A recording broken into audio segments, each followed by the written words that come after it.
रात के 8 बज रहे थे। जनवरी का महीना था, जिसके कारण ज्यादातर लोग अपने घरों में रजाई ओढ़े हुए थे।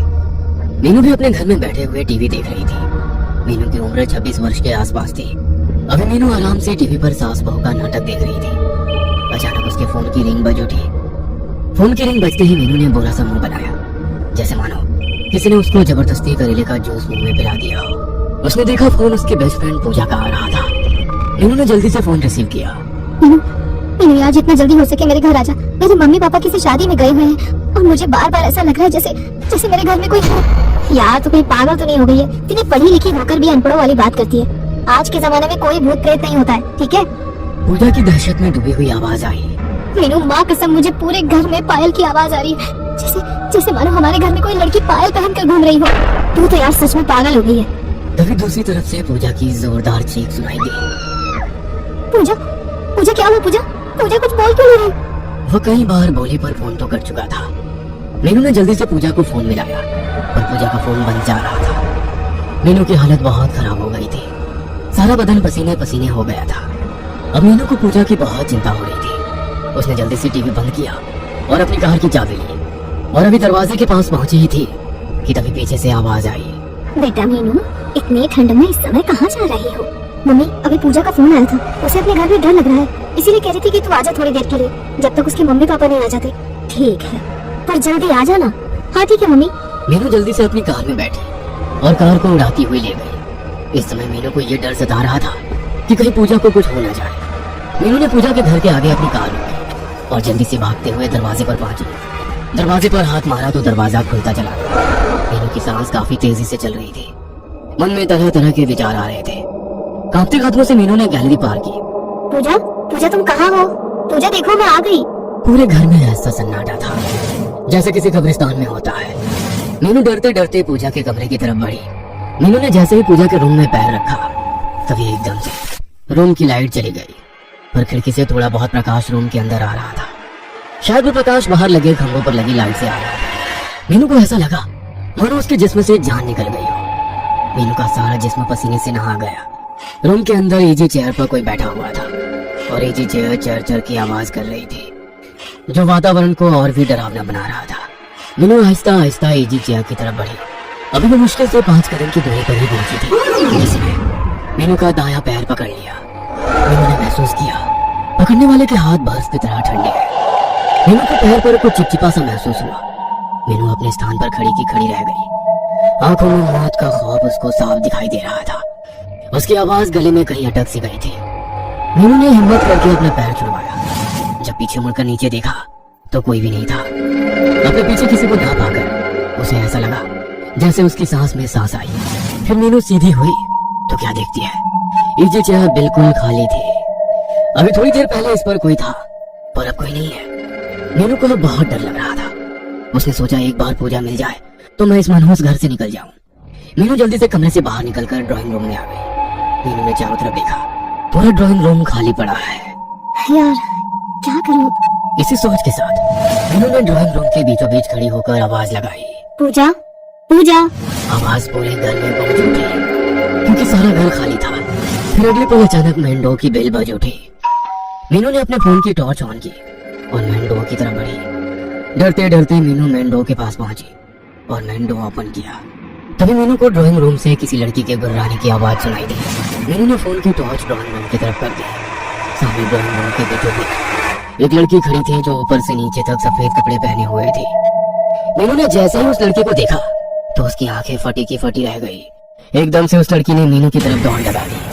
मीनू जोर से चीखी और डर के मारे अपनी दोनों आंखें बंद कर ली। अगले ही पल किसी ने मेन डोर ओपन किया और उसमें से एक युवक अंदर आया। उसने देखा मीनू दीवार के सहारे खड़ी है। उस युवक ने मीनू को आवाज दी, मीनू तुम चीखी क्यों? जैसे ही मीनू ने उस युवक की आवाज सुनी तो उसकी जान में जान आई। देव, तुम कब आए? जब तुम चीखी तभी आया था। मैंने सोचा पता नहीं क्या हो गया।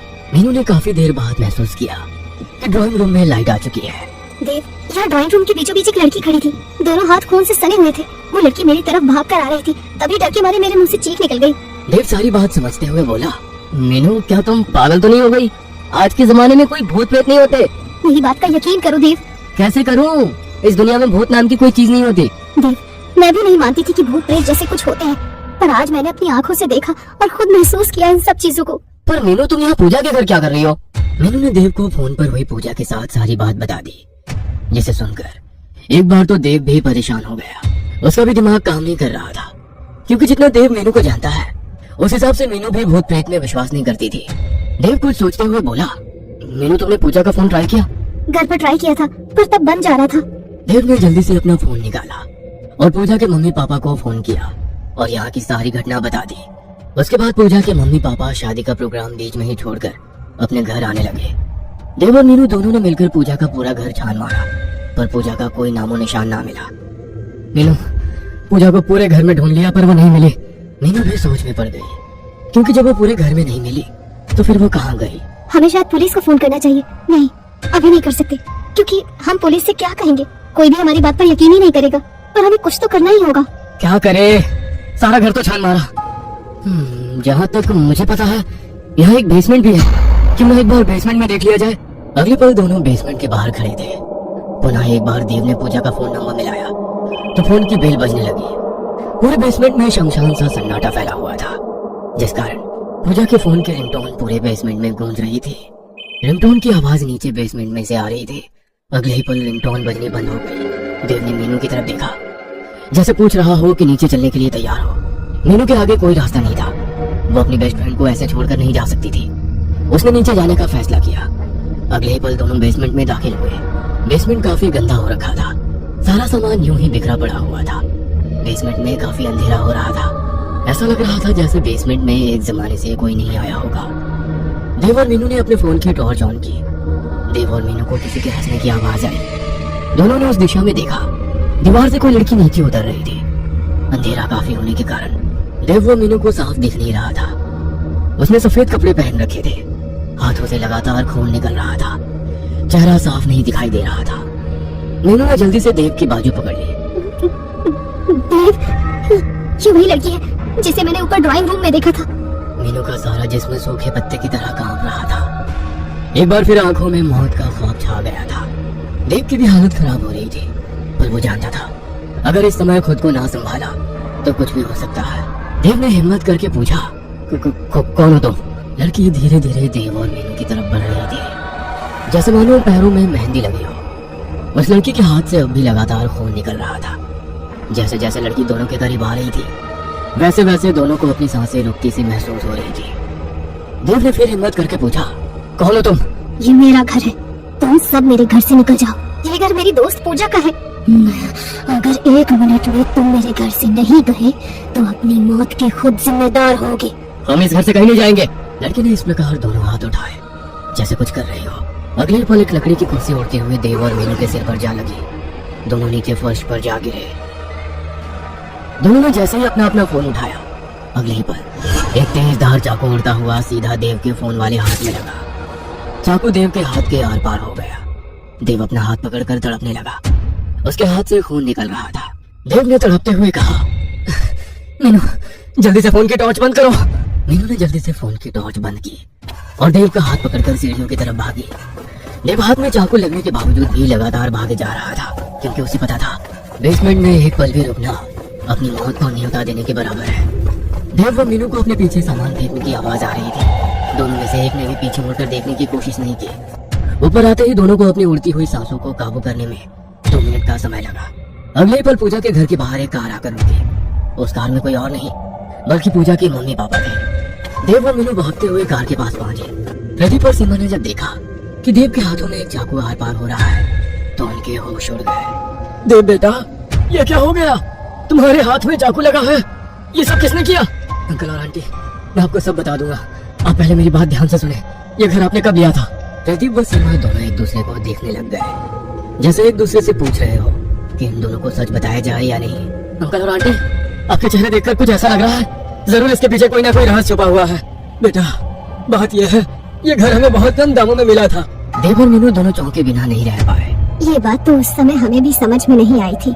डीलर हमें इतना बड़ा घर इतना सस्ता क्यों दे रहा है? फिर तेरे अंकल ने डीलर से पूछा तो उसने बताया यहाँ का कोई भी व्यक्ति ये घर खरीदना नहीं चाहता, क्योंकि एक लड़की ने अपने परिवार के सभी लोगों को जान से मार दिया था। सबका गला काटा गया था। कहते हैं उस लड़की पर किसी भूत प्रेत का साया था। उसके बाद उस लड़की का क्या हुआ ये कोई नहीं जानता।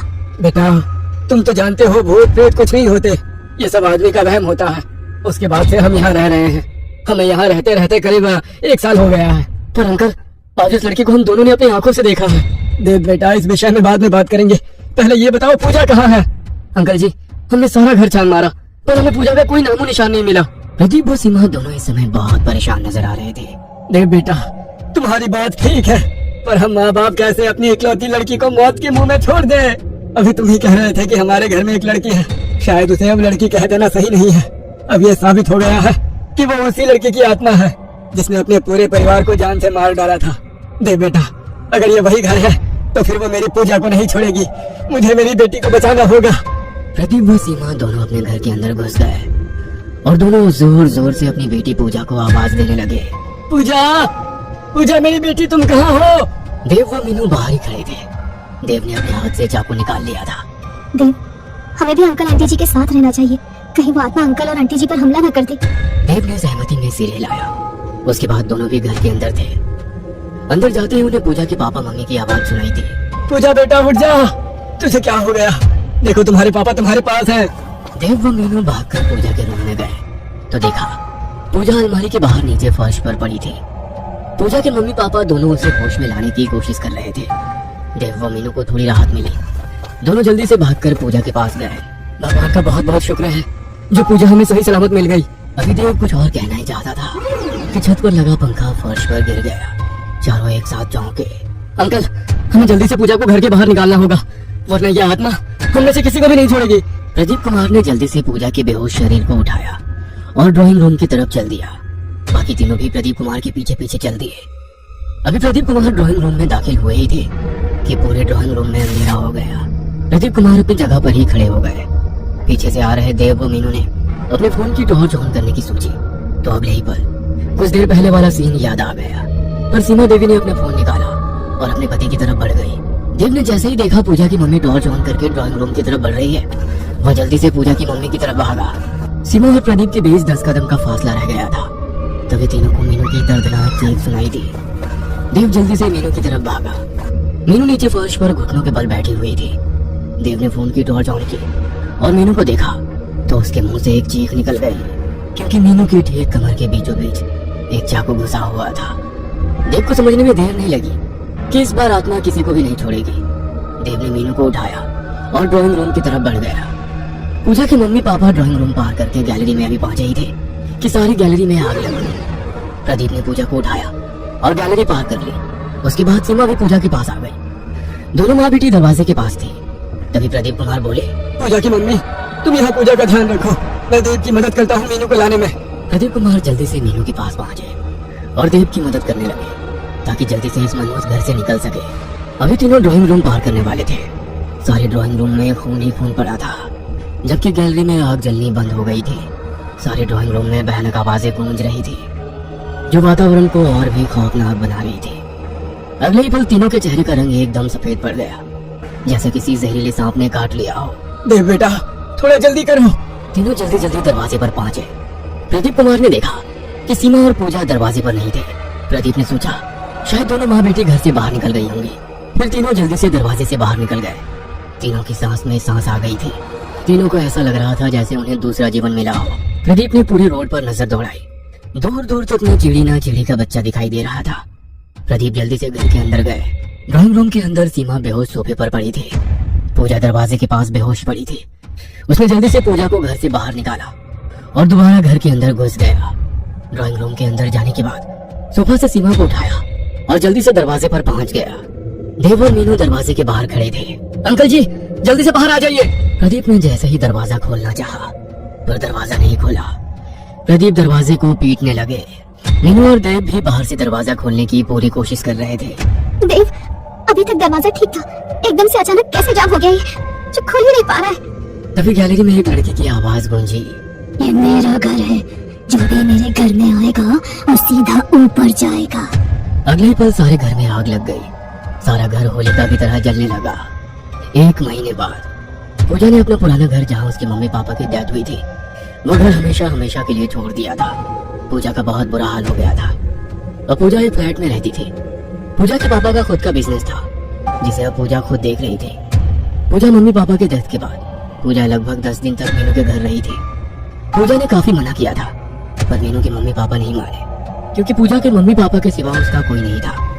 कुछ एक रिश्तेदार थे, सब आए और चले गए। पूजा के साथ मीनू और उसका परिवार था जो पूजा के इस बुरे समय में उसके साथ थे। देव ने भी काफी हद तक पूजा के संभलने में मदद की थी। पूजा के मम्मी पापा के डेथ के अगले दिन ही पुलिस आई थी। देव ने सब कुछ बता दिया था। पुलिस ने देव का बयान दर्ज करके फाइल बंद कर दी थी। देव और मीनू पूजा से मिलने अक्सर उसके फ्लैट पर जाते थे ताकि वो अपने मम्मी पापा के दुख से बाहर निकल सके। 10 मार्च को पूजा का जन्मदिन था। वह जन्मदिन बिल्कुल भी नहीं मनाना चाहती थी क्योंकि उसके मम्मी पापा को गुजरे 1 महीना बीत गया था।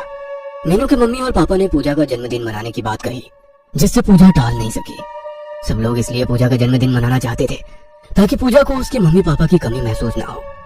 पूजा को कहीं ऐसा ना लगे कि वो इस दुनिया में अब अकेली है। रात के 8 बजे पूजा ने केक काटा और बारी बारी सबको थोड़ा थोड़ा केक खिलाया। केक काटते समय पूजा की आंखों में आंसू आ गए थे। शायद उसे अपने मम्मी पापा की याद आ गई। 10 बजे तक सबने खूब नाच गाना किया। फिर 10:30 बजे सब लोग अपने अपने घर चले गए, केवल मीनू को छोड़कर, ताकि वो पूजा के साथ मिलकर उसका काम में हाथ बटा सके। पूजा सिंक में बर्तन धो रही थी और मीनू बर्तन को कपड़े से साफ कर रही थी। पूजा खुश दिखाई दे रही थी कि उसे मीनू जैसी दोस्त मिली जो उसके बुरे समय में भी उसके साथ खड़ी है।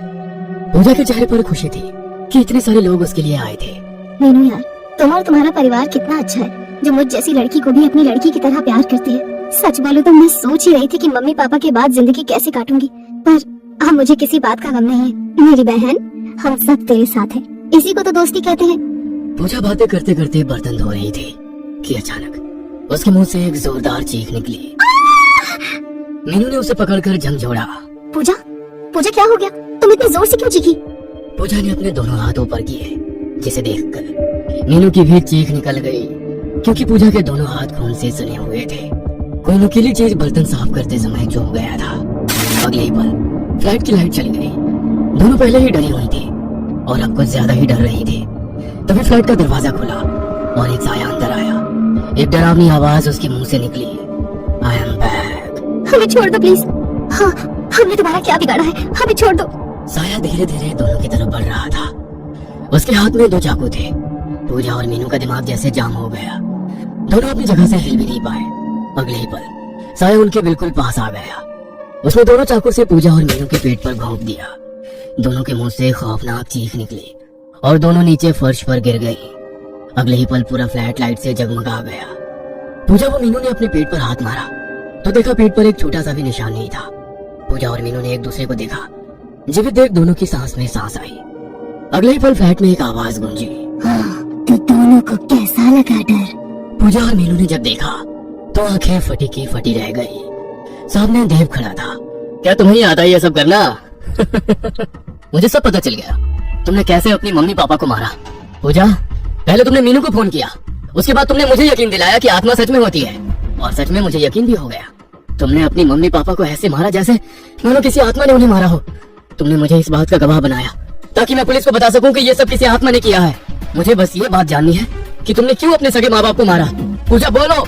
मेरे बाप ने अपनी रखैल के साथ मिलकर मेरी माँ को ऐसे मारा कि सबको लगे ये सब एक दुर्घटना है। मेरी मम्मी ने छत से कूदकर खुदकुशी की। ये बात मेरे बाप ने साबित कर दी, क्योंकि जिस दिन मम्मी की डेथ हुई उस दिन मेरा बाप शहर में ही नहीं था। लेकिन पूजा, तुमने 3 साल का समय क्यों लिया ये सब करने के लिए? पूजा की आंखों में आंसू आ गए। बात दरअसल ये थी कि 2 महीने पहले रात 1 बज रहा था। मेरा बाप और वो रखैल दोनों आपस में बात कर रहे थे। मैं किचन में पानी पीने गई थी। आते समय वो दोनों आपस में बातें कर रहे थे कि उन्होंने मेरी मम्मी को कैसे छत से धक्का दिया। उसके 3 महीने बाद मेरे बाप ने अपनी रखैल से शादी कर ली। मैंने एक लंबी योजना बनाई। छत से जो पंखा गिरा उसके नट बोल्ट ढीले कर दिए थे। घर में गैस का सिलेंडर खुला छोड़ा था। जब तुम दोनों घर से बाहर गए, पापा मेरी सौतेली माँ को लेने अंदर आए, तभी आग लगी। मैंने उसी समय जलती तीली ऊपर फेंक दी। मैं ही चुड़ैल बन जाती थी और तुम्हें डराया था। जो चाकू मैंने तुम्हें मारे उसके लिए मैं माफी मांगती हूँ। देव, अगर तुम्हें लगता है कि हमने कुछ गलत किया है तो तुम पुलिस को बता सकते हो। तुम दोनों ने मिलकर अच्छा ड्रामा किया। तुम दोनों फ्रेंड्स का तालमेल गजब का था। पूजा, तुम्हारे पास क्लोरोफॉर्म वाला रुमाल था। तुमने सीमा को बेहोश किया ताकि वो घर के भीतर रहे, और तुम्हारे पापा जब उनको लेने अंदर जाए तब तुम आग लगा दो। तुम दोनों ने परफेक्शन के साथ पूरा घटनाक्रम को क्रियान्वित किया। उस समय मुझे समझ में नहीं आया, लेकिन फिर धीरे धीरे सब समझ गया। देव ने एक नजर दोनों को देखा और जेब से फोन निकाला। मीनू और पूजा दोनों देव को ही देख रहे थे। देव ने फोन मिलाया। कितनी जल्दी आओगे? अगले पल देव ने फोन काट दिया। अगले ही पल दरवाजे से एक आदमी अंदर आया। सर, ये आपका पिज्जा। अरे अब हम तीनों दोस्त हैं, फिर मैं कैसे तुम्हारा साथ नहीं दूंगा? हाँ दोनों ने देव को गले लगा लिया।